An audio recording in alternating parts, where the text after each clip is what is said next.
Hey, friendo, Steve here. And Larson. And welcome back to Going In Raw, the only pro wrestling podcast you need to be listening to right here at youtube.com/Steven Larson. Available wherever podcasts can be found, and of course, taped live at the Twitch, twitch.tv/Steven Larson. We got a busy January here on the Twitch. This coming Saturday, we're going to be watching AEW's Battle of the Belts, where it was just announced today that Sammy Guevara would be challenging in a rematch against Cody Rhodes for that TNT title. And then, of course, we're also going to be watching Impact Wrestling's Hard to Kill. So that should be fun. I need to get one of those Hard to Kill t-shirts, man. I've been waiting for mine for like a year now. It's been like a year. But then also this week, we got New Year's Evil tomorrow. We got Dynamite's TBS premiere. I was going to ask you, New Year's Evil, do you want to do a live watch-along? Sure, we can do that. Just the watch-along, and we'll do the recap. Yeah, I think I can do that. And then Wednesday, we have the first Dynamite at TBS, which is, Hangman versus Danielson 2, TBS Tournament Finals. A lot of good stuff seemingly happening there. And then Wrestle Kingdom as well happening this week. And then, as you mentioned, Battle of the Belts, Hard to Kill. It's a loaded wrestling week. Mm-hmm. Yeah. Yes, it is. So that should be fun. Hopefully everybody had a good and safe New Year's Eve and a good New Year. Welcome to 2022. As you can see, if you're watching this on YouTube, number one, do us a favor, hit that thumbs up button. If you haven't already, hit that subscribe button as well. We've got a new WWE champion above us, Brock Lesnar. Our recap for day one is available right now on YouTube and wherever audio podcasts can be found. And our reaction to Lesnar winning that championship in that fatal five-way match is available now with the new Friendo Club TV YouTube channel. Just type in on your YouTube search Friendo Club TV, and then it'll pop up and hit the sub button.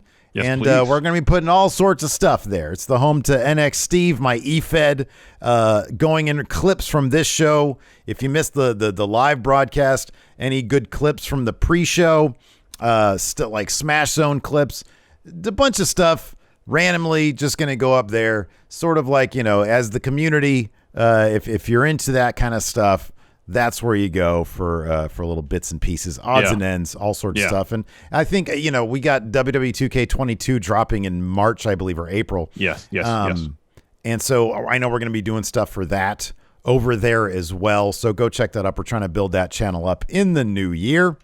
So, yeah, that's cool. And then, of course, we're still over on the Patreon at patreon.com/Steven Larson. This week, we've got a new Numbers Don't Lie episode with Eddie Guerrero. So you can vote on that now. Hit the Patreon at patreon.com/Steven Larson. $5 a month. You get to check out and vote on Numbers Don't Lie. We've also got a Tuesday bonus episode for you as well that goes out to audio and YouTube. And you get the show in the audio realm ad-free with the bonus stuff for $5 a month. It's a great way to help support Going In Raw at patreon.com/Steve and Larson.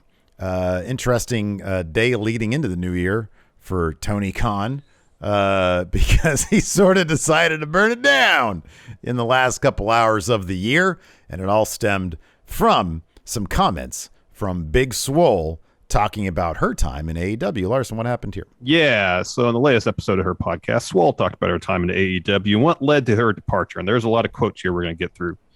These transcripts are all from Fightful.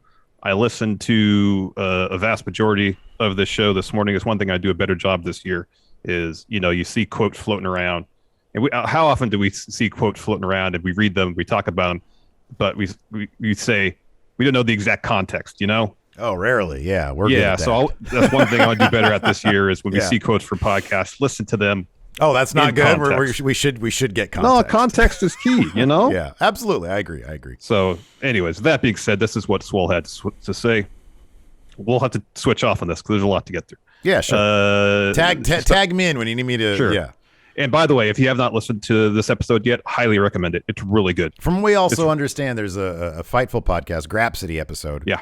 Where they discuss this as well. And from what I hear, again, I have not heard. I'm going to check it out today. It's well worth a listen. Yeah. So that's what Swole had to say. Quote, "This is about her departure and what led to it. Quote, I explained to TK that I didn't want to resign because my peace was being disrupted. If anyone knows me or knows myself, if anything is disrupting your peace, it's time to let it go. It might be scary, it might be hard, but it's time to let it go. My heart just stopped being in it as the reason why I left AEW. I felt like there were a lot of things, and I told them in my exit interview there were a lot of things that need to change. I know fans of the company don't take criticism well sometimes, certain ones.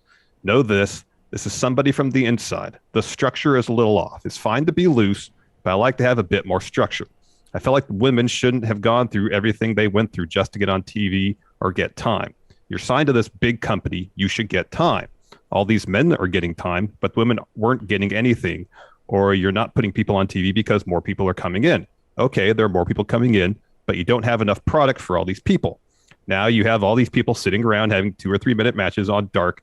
Doesn't make me happy. Shoveling more money doesn't keep a person happy. We've seen time and time again, especially in a place where there's not enough space. There's no writers in a sense. Not everyone is comfortable writing their own things. Closed mouths don't get fed. That's exactly what that environment is. If you are shy and don't know how to write or are not creative, it's not going to work unless they want to work for you. That's one of their biggest issues. So preceding that, she talks in great detail about the lengths that the women had to go through to get TV time. And it sounded like, I mentioned this to you before the show started, kind of in at times, like really exciting because you get to pitch creative ideas. And if they get accepted, they get up there on the show and you get reaction from the crowd. You get the reaction from your peers backstage. And it sounds like it could be creative fulfilling when it actually happened. And that was the issue is the lengths they had to go through to get anything on TV. Mm-hmm. It was pretty nuts. Yeah. Well, we can focus on this a little bit. It's interesting because we've talked about this a little bit in terms of one of the issues with AEW. And Jack Evans said the same thing. It was either him or his tag It was partner. Jack Evans. Yeah, okay. It was Jack Evans. Said the same thing. Wrestlers so often. So, you go into WWE, and from what we've heard from numerous interviews, you go in there and they've got a staff of like 1 million writers, right? And these people pitch stuff and it goes up to this bottleneck and it's Bruce and Vince. And then Vince decides whatever makes it in, and that's how you get your show. So it's like, or you sit outside Vince's office for 3 hours every day for 2 weeks, and eventually for 4 get a weeks. You get a meeting with him, and from a couple different, like Chelsea Green said, I went in there with like 15 different things, and we were going back and forth. So it's not like Vince is checked out of that process. It's like the DMV. It takes forever to get there, but once you're in, it could be fruitful, and then they decide a week into it they're going to change it. So that's WWE, very micromanaged. Yeah. It almost seems like the opposite in AEW, where you just sort of get there and it's you just sort of floating around, and if you're not the kind of person like a Malachi Black, who is the whole package when it comes to producing his own videos, when it comes to, because remember, he had that great video the day that he debuted that just showed up on his social media. He does other stuff exclusively on his social media that builds what he's doing, and then the sort of word gets out. Mm-hmm. And that kind of stuff, like, oftentimes doesn't run on TV. They do plenty of video packages for him on TV, but it's like he is an example of somebody who obviously has it all figured out. He's the kind of guy like CM Punk back in the day would write 14 weeks of TV and bring it to Tony Khan, I guess. Yeah. In CM Punk's case, Vince McMahon. Yes. But I just don't know how many wrestlers are actually like that. It's like one guy that we talk about, that we would love to see, and this is also going to sort of address the next thing here with Swole, the sort of bigger thing, is Will Hobbs. Will Hobbs is in a faction, and that's one way AEW has been able to feature more people is just by doing factions. So you get more people's face on TV. Mm-hmm. But Will Hobbs is in a faction. He's in Team Taz. I wonder if Will Hobbs is just not the kind of guy to go in there, especially because he's kind of younger. He's the kind of guy to go in there and, hey, I've got ideas for me. Can we do these ideas and see if they work? Mm-hmm. Not everybody's going to be like that. And I would think that actually the majority of people aren't going to be like that. Yeah, I don't know. And so it seems like it's the kind of thing where a number of things are going to happen. You bring these people in, and especially now with like just a mass of people having been released, well, these people have relationships with each other. O'Reilly and Fish know Adam Cole, so they're fine. They're set. But you got younger guys who are coming in without pre-established relationships, without 10-year histories, and women, and they're not gonna have those relationships. And I think a lot of that kind of boils down to that as well. And she doesn't speak to that, but as we all know, in every work environment, so much of it comes down to FaceTime with the boss and relationships. Mm-hmm. And if you don't have writers there, if you don't have people there actively saying, okay, what have they been doing with Private Party?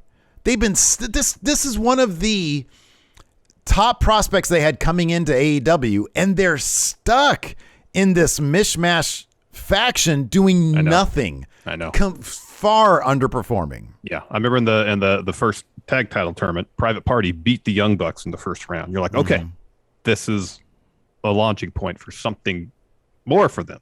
Yeah. Which was exciting because they're really good. Yeah.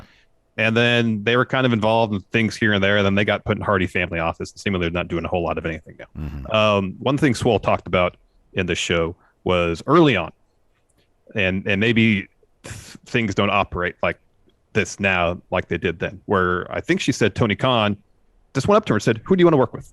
Or somebody, an agent, somebody went up to her and just said, who do you want to work with? Mm-hmm. And she said, I want to work with Britt. Mm-hmm. And that happened. Yeah. Yeah. You know, where you go, she said at least back then, you could go and you could pitch feuds or pitch storylines or just pitch like just basic stuff. Yeah. I want to work with this person. And if Tony Khan was cool with it, it would happen. Yeah. Nowadays, I don't know if that's the case because the roster is so much larger. Yeah. And that is one of the things is that they have signed a lot of people. And one of the questions we would always get along the way was, are they signing too many people? And because we had given them the benefit of the doubt, it was like, well, no, because they know what they're doing with them. They have factions, but they just keep on signing and signing and signing and signing. And now it might actually be at the point where it's like, and here's Tony Khan said he said he needs to be more discerning about signing people now, because I would hope he realizes that the roster's getting really large. They've had a killer run. They had a really good 2021. There were some major glaring issues with their company, but they also did a lot of stuff right. And clearly they're the belle of the ball, and they're still a very young company. Mm-hmm. And there's going to be growing pains no matter what. When you see, Malachi Black on the free market, what are you going to do? Not sign him? When you got Andrade out there, what are you going to do? Not sign him? But at a certain point, you got to understand, okay, we got to roll with what we got, because at a certain point, the guys that sort of brought us to the dance and the younger, the future of the company, they're not going to get the shine that they deserve. Swole was a big deal for that spell while she was feuding with Britt. And what did Swole get out of it? Nothing. Nothing. She was gone. Yep. So, yeah. She continues, outside of lack of structure, their biggest issue, which is diversity. I do not beat around the bush when it comes to diversity in my people. There is no representation truly, and when there is, it does not come across in the black community as genuine at all. I don't know why everybody is so afraid to accept it or say it, but it's not a good look. What happens is you have this wonderful company that treats people like family, but there is nobody that looks like me that is represented at the top and in the room with them. They are not helping to necessarily influence decisions, but to explain why certain slang and certain words shouldn't be said. There is no one else who can explain our culture and experience except for us. She goes on and she talks about her daughter trying to watch AEW and not seeing that representation. I don't see anybody that looks like me on the screen. You go over to WWE, you got Bianca Belair, you got Big E, you got Lashley, you got the New Day. And she says, so my daughter ended up watching a lot more WWE than AEW, and that's an issue. This has been something that has been all over, the wrestling commentary, wrestling Twitter, about the lack of diversity. And Tony Khan, in this ill-advised tweet here, you can point out individual instances of diversity. That's not difficult to do because they do have diversity in their ranks. They do have some. And Tony Khan points out stuff like Jade Cargill getting a monster push, which is totally true, and it's great. Bowens, Caster, Dante Martin, Nyla Rose, Private Party. He mentions they all won on TV this month. Those are individual examples.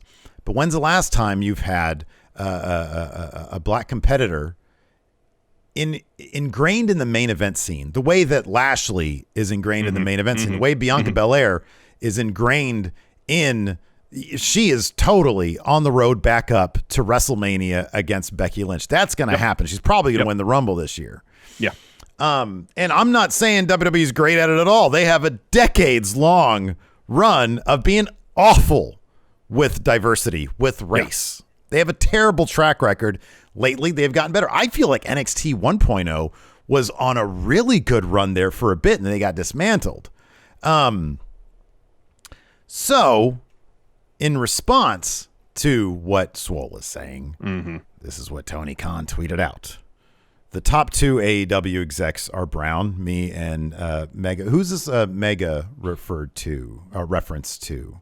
I'm not sure. Okay. Jade, Bones, Caster, Dante, Nyla, Isaiah, and Mark Quinn all won on TV this month. The TBS title tournament has been very diverse. I let Swole's... Here's where you continue on with maybe we're still a growing company and we're looking to get better. We're looking to do better, right? Yeah, or you say, I thank Swole for her time here and I appreciate what she had to say to me during her exit interview. Yes. Right. Instead... He tweeted out, I let Swole's contract expire as I felt her wrestling wasn't good enough. Hashtag AEW Rampage Street Fight tonight. Whoa, buddy. Hold on a second. Back earlier this year, there's quotes that he gave, I think, in a media scrum after a show, talking about how much he liked her work. On her show, she talks about how, I think she said, whether it was Tony or one of the agents, made her, in her words, the sheriff of the women's division. Like, they gave her a lot of responsibility, seemingly. This was simply pettiness, defensiveness, and ugliness, full stop. That's what it is. It was a dude who doesn't like being caught. And this is not the first time he's gotten defensive in this way. Nope. This isn't the first time. Nope. It's something that he simply needs to learn from, because if you're going to be the face of your company, if you're going to make yourself, and I think it's great that he makes himself available for media scrums, for interviews, for podcasts. He likes being out there. If he didn't, I imagine he wouldn't do it. And for the most part, he's fairly transparent about the process of how he does business in AEW. Yeah. But as you said, this isn't the first time where he's been criticized and has lashed out because of it, Yeah. And if you just read these quotes from Swole's podcast, there's no attack. Right. Earlier in the show, she talks about how generous Tony Khan was. He'd buy out an entire restaurant and let the roster eat there. Yeah. She talks about this company treats people like family. Yeah. And later on, she talks about how she wants the company to succeed. She's not blasting AEW or Tony Khan by any stretch of the imagination. Yeah. And if Tony Khan, I don't know if you listen to the show or if you even listen to these transcripts, if he had listened or read the transcripts in context, he would know full well that's not an attack. Yeah. This is constructive criticism to help make your company better. Yeah. And the appropriate response is not to lash out. It's actually probably the appropriate response is don't say anything, sit and consider what she said.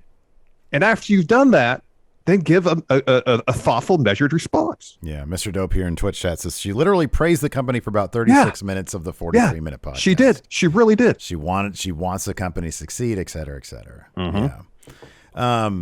So he hasn't apologized or anything afterwards. Which needs to happen. And it really does. Yeah. It needs to happen. There was a report that Leo Rush and him had a discussion. Yeah. About Leo posted something on Twitter about it. Yeah. Yeah. And it also, the worst part, dude, is that, or I don't know about worse necessarily, but the awful part is it also puts his employees in a nasty bind, because then, like Hobbs had so many, they all feel compelled now to speak on it. So what do you do? Do you defend your boss because you like your job? Do you call him to task because you think that what Swole is saying is true? It puts his wrestlers in a nasty bind because social media is everything these days. So it's an ugly situation. It could have been avoided, even if deep down he did feel like that about Swole. You don't say it. You gotta be bigger and you gotta be better than that. You gotta accept the criticism Yep. And understand that that's, it's not good business to do what he did. And then of course you get all the apologists coming out saying, "Oh, he didn't do anything." Yeah, he did. It's like you need to learn to take your I don't know. It's just it is disappointing to see how a certain element of the fan base reacts to that as well. So that is the ugly side of wrestling fandom, when people come out and say, "Oh, nothing he said was wrong." It's like, nah, man, that's not the way. That's not the way. So yeah. Anyways, be interesting to see how that plays out if he even tries to walk back that tweet. I mean, if we don't participate in those media scrums, I think it would be advantageous for somebody to step up and say, "Hey, can you elaborate on that? Why is it there's a contradiction that you praised her wrestling, you used her to help get Britt over big time, so she was good enough then, but you tweeted out that you didn't." Somebody's got to say something to him next time he's available. Yeah, I hope so. Yeah. So he really does need to apologize to Swole. Yeah, I absolutely agree. I absolutely agree. All right, let's take a quick break here to get a word from our sponsor, Chime. Hey, Larson. Yeah. Happy New Year, friendo. Happy New Year, Steve. With a new year comes new opportunities, like getting a better checking account with no monthly fees. So start the new year off with Chime. Yeah, Chime is an award-winning app and debit card. It has no overdraft fees, foreign transaction fees, monthly fees, or service fees. And with over 60,000 fee-free in-network ATMs at locations like most Walgreens, 7-Eleven, and CVS, Chime lets you access your money when you need it, where you need it. You can also send money to anyone, even if they're not on Chime. It's fee-free for you and no cash-out fees for them. So make your first good decision of the new year and join over 10 million people using Chime. Sign up takes only 2 minutes and does not affect your credit score. Get started at chime.com/raw. That's chime.com/raw. Banking services provided by and debit card issued by the Bancorp Bank or Stride Bank NA, members FDIC. Get fee-free transactions at any MoneyPass ATM in a 7-Eleven location and at any Allpoint or Visa Plus Alliance ATM. Otherwise, out-of-network ATM withdrawal fees may apply. Sometimes pay anyone instant transfers can be delayed. The recipient must use a valid debit card or be a Chime member to claim funds. Let's talk about some more fallout from day one. Still no word. I mean, there's been sometimes there's I don't know. Has Meltzer said anything about, was this the whole Brock Big E thing, it being the plan? I haven't seen anything. I think Meltzer did say that the original plan was for Big E to retain. Yeah, it seemed that way. There was that Fox graphic we talked about. Yeah, where it seemed like they just didn't, they had Brock's picture there, but they didn't swap out the participants and the winner of the match as it was originally booked. Yeah. And then at first, I think PW Insider said Brock wasn't going to be at Raw tonight, but now it seems like he is, maybe? There hasn't been, at least I'll check right now, an official Raw preview issued by WWE.com yet. But here, we'll talk about this real quick, and I can circle back around to that. So we talked about our day one recap. There's a segment where Drew gets attacked following his victory over Madcap Moss by Baron and Moss. And then after the show, WWE issued a tweet that said that Drew McIntyre had suffered a cervical neck strain and neck contusions. And at the time, we thought, okay, this is just to advance storyline with Baron. Well, it turns out, at least according to PW Insider, that the beatdown was actually to write Drew off TV so we can get a legit injury checked out. This is what PW Insider had to say, quote, "The word backstage is that the ankle was brought about by some legitimate neck issues McIntyre has been dealing with of late, at least several weeks, necessitating him needing to undergo medical testing. So WWE wrote him out of storylines with the attack to be proactive about the situation. There is no word how long McIntyre could be out of action, but the hope among those we've spoken with is that it'll end up being a short-term in-ring hiatus until McIntyre gets checked out. It's, quote, up in the air, according to one source." If Drew would have to take substantial time off, first of all, I hope Drew's fine. And if there is injury issues, it's not something that's going to keep him out for a prolonged period of time. Yeah, Drew's great. Yeah, he's awesome. Health and happiness of wrestlers first and foremost. Yeah. If he is to miss significant time, that's a major hit to SmackDown. They're already pretty depleted when it comes to main event baby faces. Yeah. And if you take him out of the equation for 6 months, like that you got to have opponents for Roman at some point. So 6 months takes us to the summertime, so he'll be back by I just tossed 6 months out there because if he has any sort of neck injury of any severity, takes a while. Yeah, that's a long healing process. So. Yeah, that's totally true. I wonder what they're going to be doing with Roman though. Like, I don't know. I could have seen Drew being the guy for Roman at the Rumble, maybe, but also he's involved in this Happy Corbin stuff. Mm-hmm. And I don't know that he would have been the guy to win the Rumble. It is. I mean, it's a big hit, but I feel like just between now and Mania, I think Roman's going to have. I would say this: between now and Mania, Roman probably would have had his hands full with other stuff, anyways. Yeah, and that's probably why they maybe said, "All right, now's the time to do this." Yeah. If you need to take time off, we got stuff for Roman to do between now and Mania. Not a huge deal, but it's. I think it is a great opportunity. You're absolutely right, but it is a great opportunity to elevate somebody else. Absolutely, and if WWE could take it upon themselves to actually build somebody up to be a contender for Roman, that'd be awesome. A new superstar would be great. It would be great. I mean, you got Shinsuke doing absolutely nothing with the IC title. Have him drop that to Sami Zayn. Have Shinsuke drop Boogs, and then give him the I'm gonna say rebrand. But give him a fresh coat of paint. I got a name for you, Mustafa Ali. Oh, it'd be great. Oh, my God, that'd be awesome. How will they do that? How about Sami Zayn? He never did get his match against... Not one-on-one, no. Not a real one, anyways. Not a after real one. getting annihilated by Brock. Yeah. Yeah, Sami Zayn's great. Oh, man. Anyway. They got a lot of great names they could build up to challenge for that Universal title. Yeah. They just don't. Well, they don't, but then when they have to... They do. Like, look at Cesaro. Yeah, no, but then the problem is they do, and then after the match, back down you go. But for those 2 months, it's great. It is great, but the idea is even in loss, you have a great match against Roman, a competitive bout. Roman gets the win there. Yeah. But the idea in terms of building stars is you take that as a jumping off point to continue developing character and building up this person. So next time they come around the title scene, maybe there's a chance they win. And that's why WWE does not do a good job of doing that. No, they don't, because they've got their guys that have titles forever. They've got their two guys. They got Roman and Brock. They got two brands, so they got two guys, Roman and Brock. And then everybody else just sort of does whatever, man. That's just WWE. I know, I get it. It sucks, but it's not the Attitude Era anymore. Let's talk about another company that has a lot of great guys. Wrestle, the New Japan.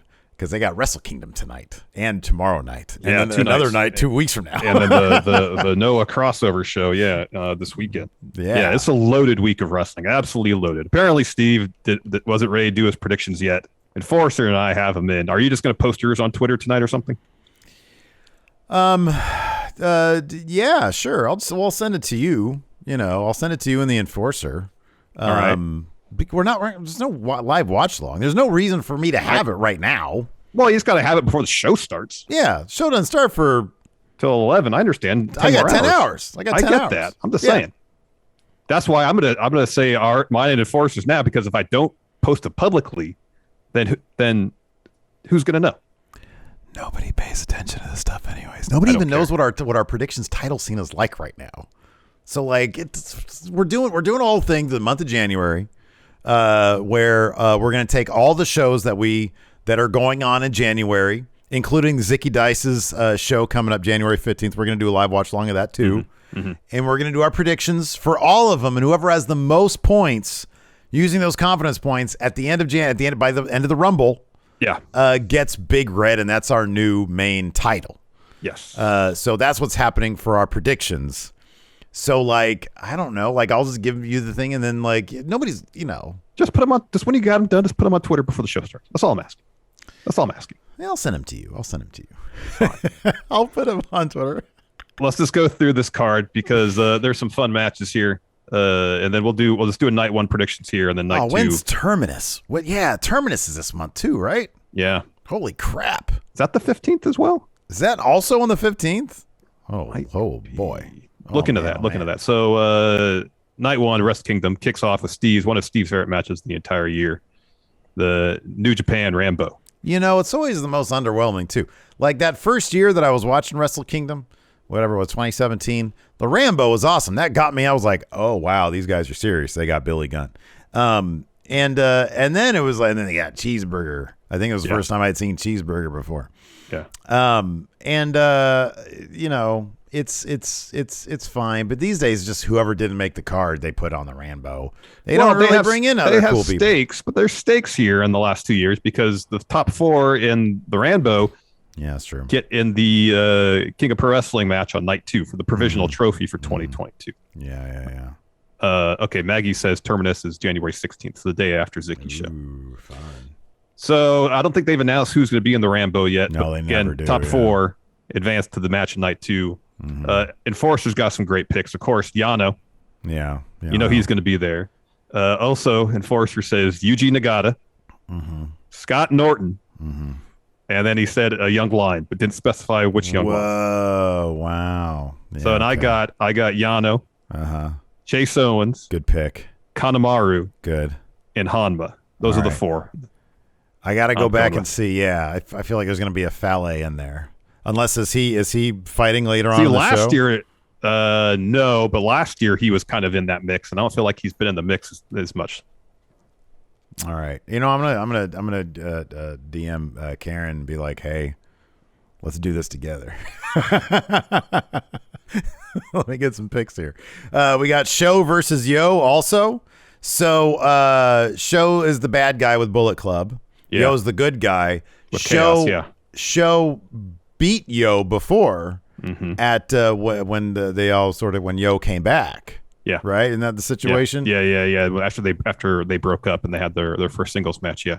And both of you guys here on the British say I think that Yo's gonna get his shit back. That's what I think. Yeah, I think so. But then they were facing off night 2 in a never 6-man that doesn't matter. Match. It's Yo's gonna win both those things. They're not even gonna do like it's gonna be Yo getting all of his shit back.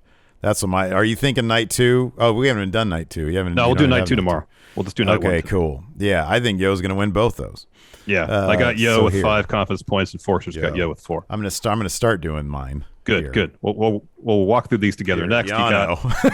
I'll just put Yano. I think you're right about Chase, but I'll choose 2 other. Norton? Wait, he's got Norton? Scott Norton, yeah. Scott Norton? Heck yeah. What a great pick. I know. I'd pop huge if Scott Norton showed up. When's the last time he did something like earlier this year, didn't he, in New Japan? Oh, maybe. I don't know. Didn't he? He just seemed like a really nice guy at StarCast. You're a member of NWO because of him. Yeah, he just walked by. We didn't have any conversations. He was sitting right behind us the whole time we were in Vegas for StarCast. And he just walks by and just puts his hand on my shoulder in the most warmest gesture. That makes you NWO. It was amazing. Yeah, man. He just seemed like a nice dude. Absolutely. Next match, we got Rocky Romero, Taguchi, and Tanahashi go Ace against Kenta, LP, and Ishimori. So, of course, Kenta and Tanahashi have a match for the U.S. title night 2. LP and Ishimori, as well as Taguchi and Rocky, are all contending for the junior tag titles also night 2. I just got Bullet Club with 2 confidence points. You had LP stacking 2 of these dudes the other night? Taguchi and Tiger Mask, sorry. Was that the final one, the go home? Yeah. Man, I don't know about this one. My early pick is going to be Team Tana because I don't think Tana's going to win that title off Kenta.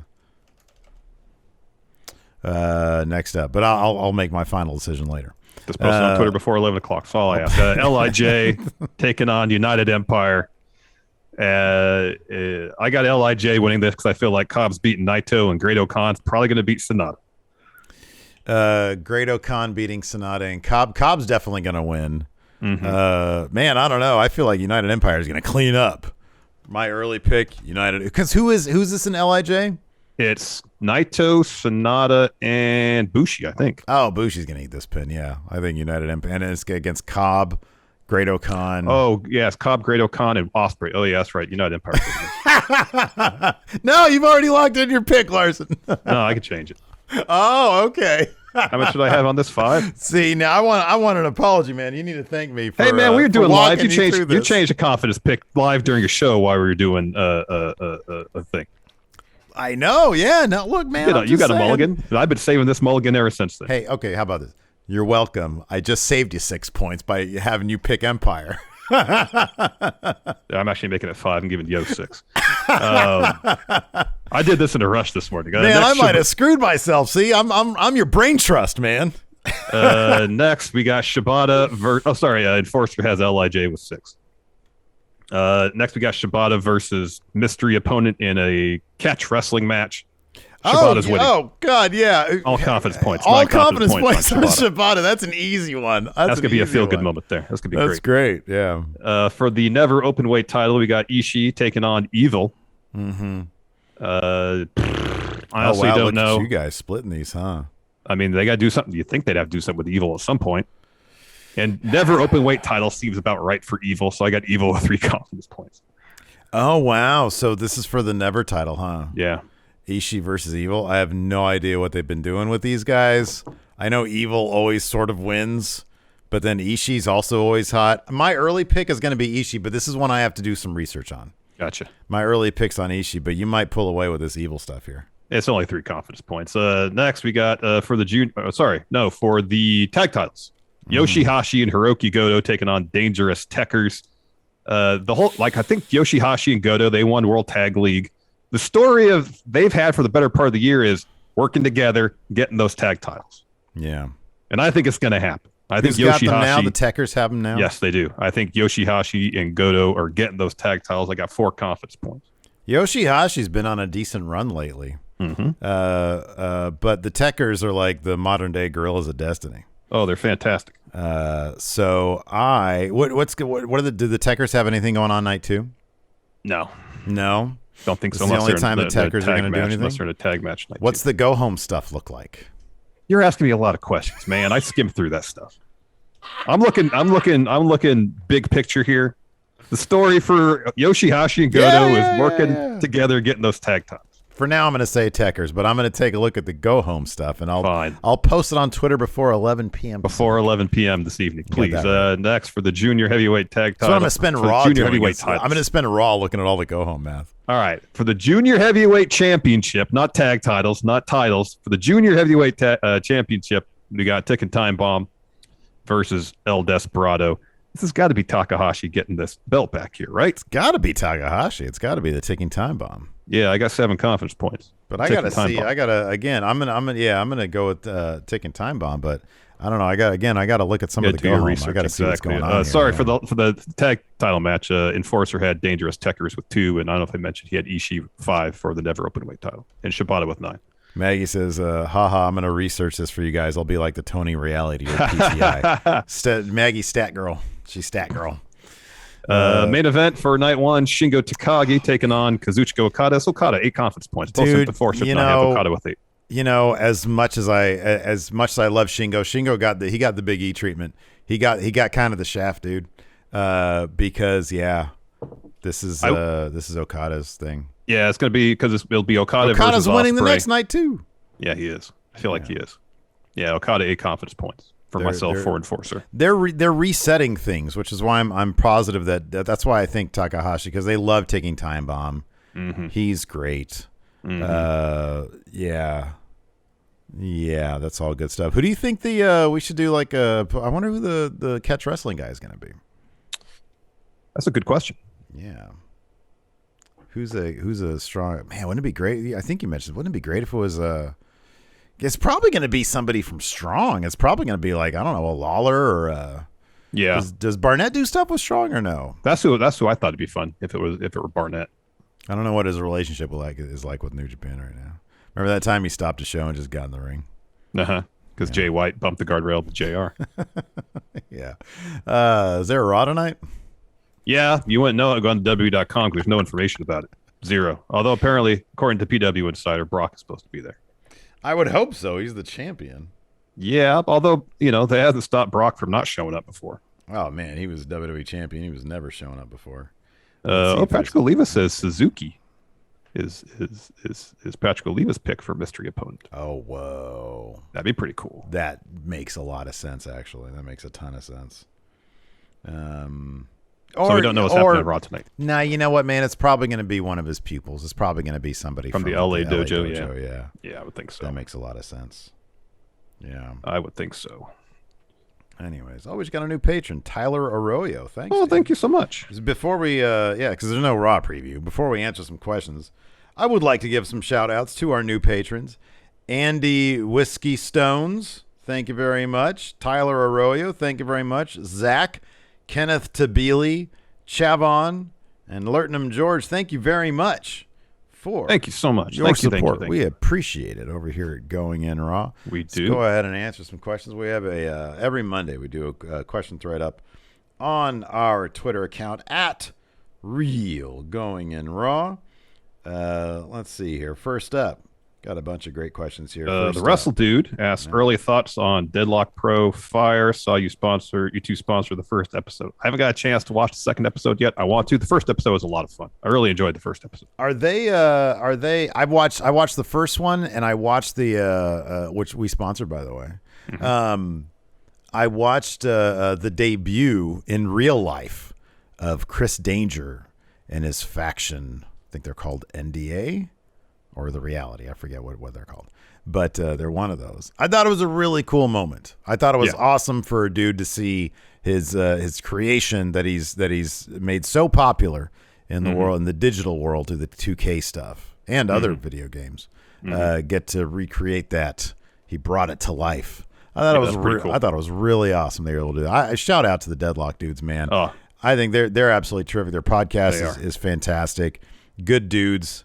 And I'm looking forward to. Are they live? They're not. Are they live streaming? They have a show Saturday too. Show?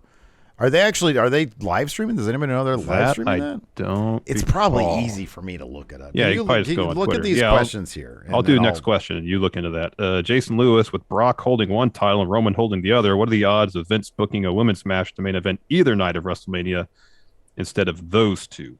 So what I imagine is going to happen is whoever wins the Rumble will challenge either Brock or Roman.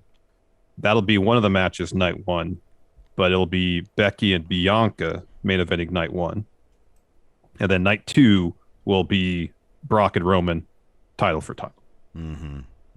That's my guess. Yeah, I think that sounds good. Let's see here.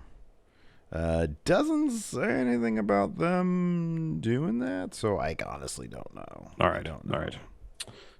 Maggie asks or says, my wrestling-related New Year's resolution is to watch more Impact for the women's division and more women's promotions. Do you guys have any wrestling-related resolutions for this year? I mentioned at the beginning of the show, as it pertains to what we do here at Going In Raw, when there's podcast quotes that I see that are of interest, that seem like something we could really talk about. Yeah. To actually go and listen to at least that segment of the podcast, if not the entire podcast, because context is important. And to know what the conversation is, what the question is, how the question was phrased, so on and so forth. So, to get a better sense of the answer and why the answer is what it was. I want to start watching Stardom because the stuff I saw from their show recently looked amazing. Yeah, dude, that's on my resolution list, is to just watch a wider variety of stuff. I'm not looking to, I as much as I'd love to keep up with everything on a regular basis, at least pay attention to what the big shows are and try to catch those. Just to watch more stuff, to be honest. I've been trying to catch more AEW Dark and Elevation. I've been trying to do that a little bit more. Just to take in more. I know last year I said my big resolution was to keep up with New Japan, which I think I did to a degree. I kept up a little bit more with New Japan.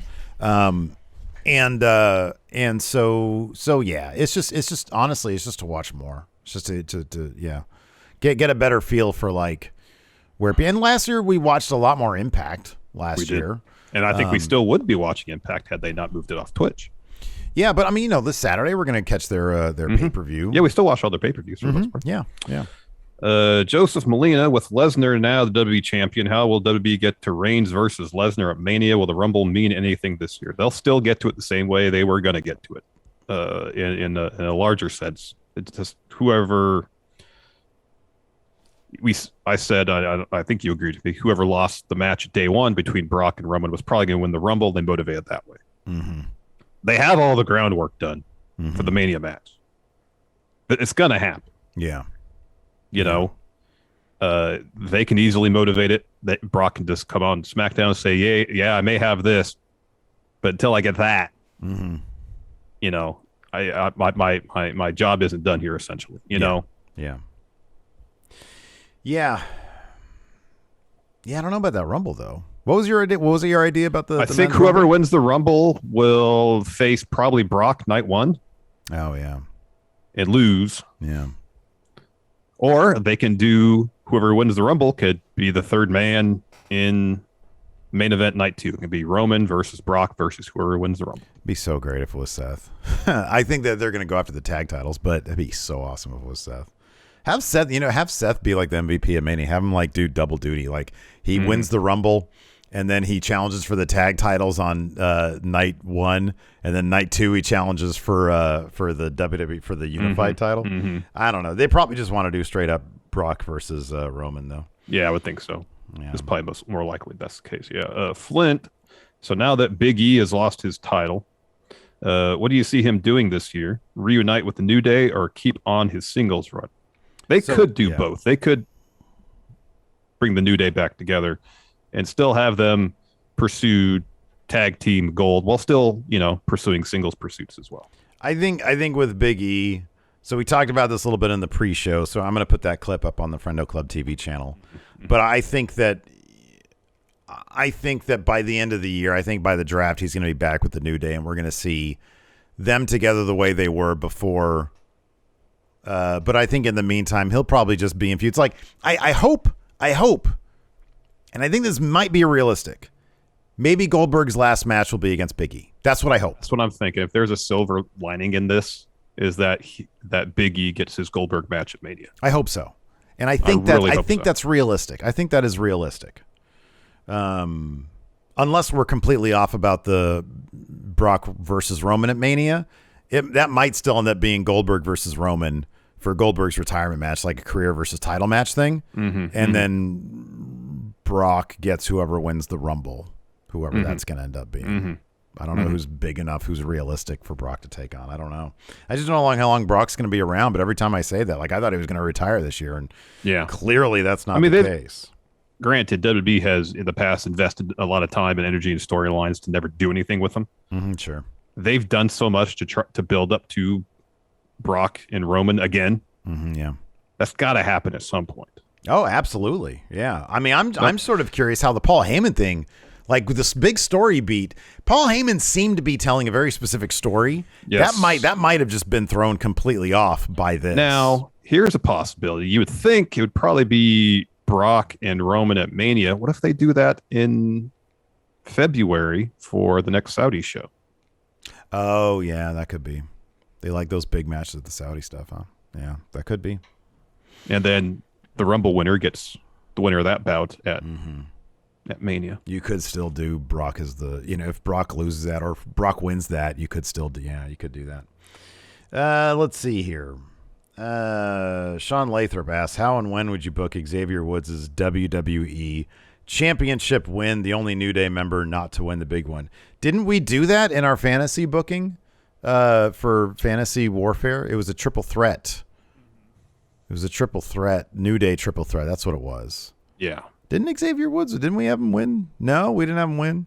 No, we had him win King of the Ring. And then who it was who were we against? It was against oh my gosh, how do we not remember this? Because we're old, Steve. It wasn't Pete, was it? It wasn't Pete.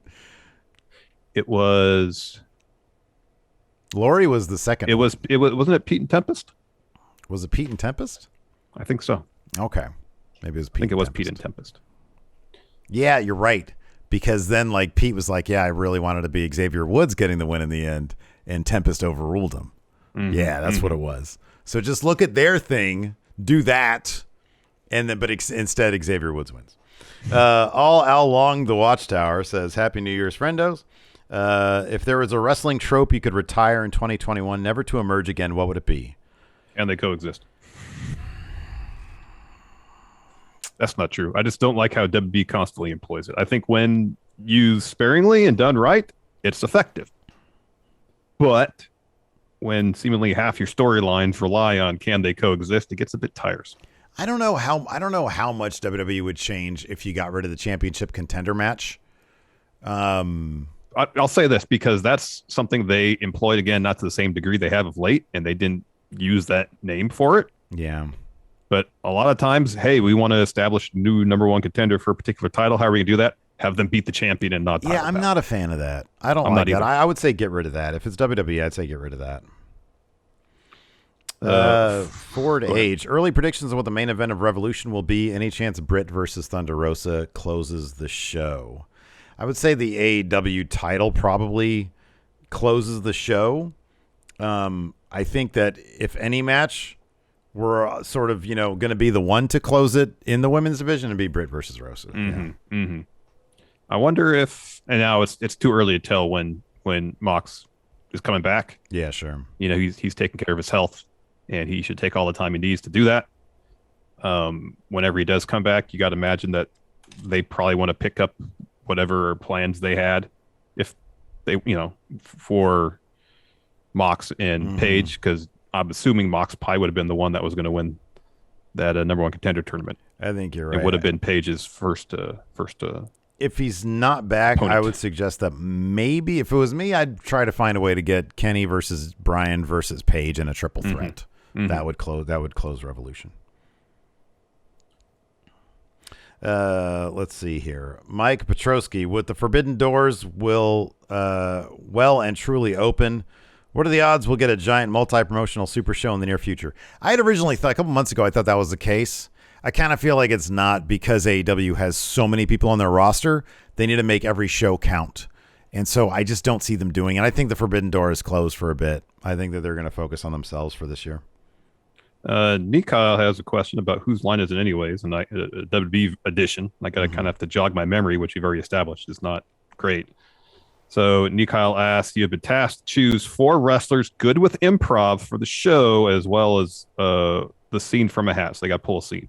Which 4 wrestlers would you choose, and what scene you get them to do? Now, I don't recall if there were like the same scenes they had to do to pick for a particular segment. I don't recall that. But if it's 4 wrestlers doing improv, Xavier Woods is the top. Xavier Woods. Yeah. I'd go with the John Miz. Cena. I'd put the Miz in there. John Cena's Miz. good. And then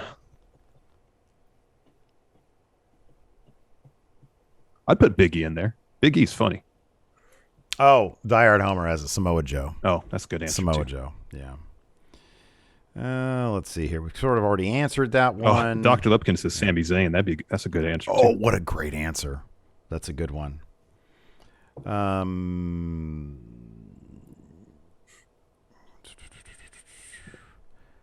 White Brownie says, with the Rumble quickly coming up, who are your picks for these categories? Iron Man, Iron Woman, Men's Final Four, Women's Final Four, Men's Rumble winner, Women's Rumble winner. Okay, so Women's Rumble winner I know is Bianca. Well, it's either probably, unless Sasha beats Charlotte before Mania, and then Bayley comes back at the Rumble, wins it, so we get Sasha versus Bayley at Mania. Yeah, that was a scare this weekend. You see that? Mm-hmm. She looked like she busted her leg a little bit. She says she's all right. Yeah, she says she's all right. So hopefully that means that she's still good to go. Mm-hmm. Iron Man, shit, I don't know. Daniel Bryan. Riddle. That's a good one. Yeah, that's a good one. Yeah, Final Four, Riddle. God, I don't even know. I don't know. Like their scene is so weird. I know.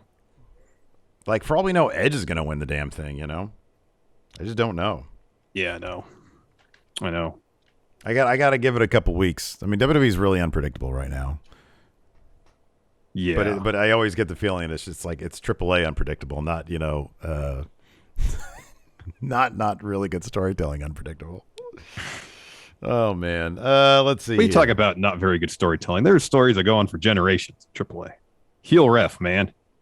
That's one. That's a single one. Sean Lathrop, do you think WB knows Darby Allin is in the Jackass movie? No, that's something worked out probably between the studio and WWE. Yeah, I don't think they would care about that. Back in July, Darby said he's not in Jackass 4. Oh, interesting. Because it was reported early July that he was going to be in it, and then in mid-July he said he wasn't going to be in it. Oh, all so right. I don't know if that's still happening or not. Yeah. It's like, no, because they're going to do a WWE integration, so I can't be in it now. Joel Hartman, if Brian Cage leaves AEW and signs with WWE, which wrestler would he be in his first feud with? Dolph Ziggler, because he's everybody's first feud. Yeah, virtually. Hugh Longheavy has an interesting question here. It says, pretend you're in the Rumble hiding in the corner. Great. That's exactly what I would do. Yeah, me too. Or that your Road Dogg was hugging the ropes. That would be me. Yeah. You see Dolph trying to eliminate Moss to your left. On the other side of the ring, Corbin is on the apron after fighting off Bob Roode.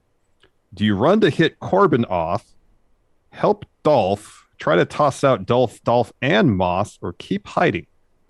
Oh, my gosh. A lot of this depends on how many people are still in the match. Yeah.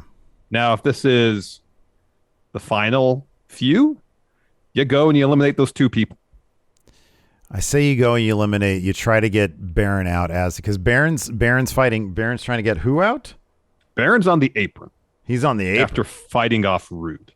Oh, then you go and you drop kick him off the apron. Mm-hmm. Easy elimination. Hopefully the other two are still over there. So you go the easiest first. You go the other two and then if that's the last group, then you just won. Well, no, it'd be you and Roode. You and Roode would be final two. Oh, yeah. I'd get hit with a glorious DDT, and then I'm out. Congratulations, Bob Roode. Bob Roode, you won the Royal Rumble. You'll be taking on Roman Reigns at Wrestle. You fulfilled your potential, friend. Yeah. Glorious. Anyways, glorious. Done. Yeah. Anyways, that's going to do it for us. Thanks, everybody, for tuning in. We appreciate it. Twitch stats, stick around unless I hit the stream button on accident again. Till next time, we'll talk to you later. Bye. I'm here to show the world.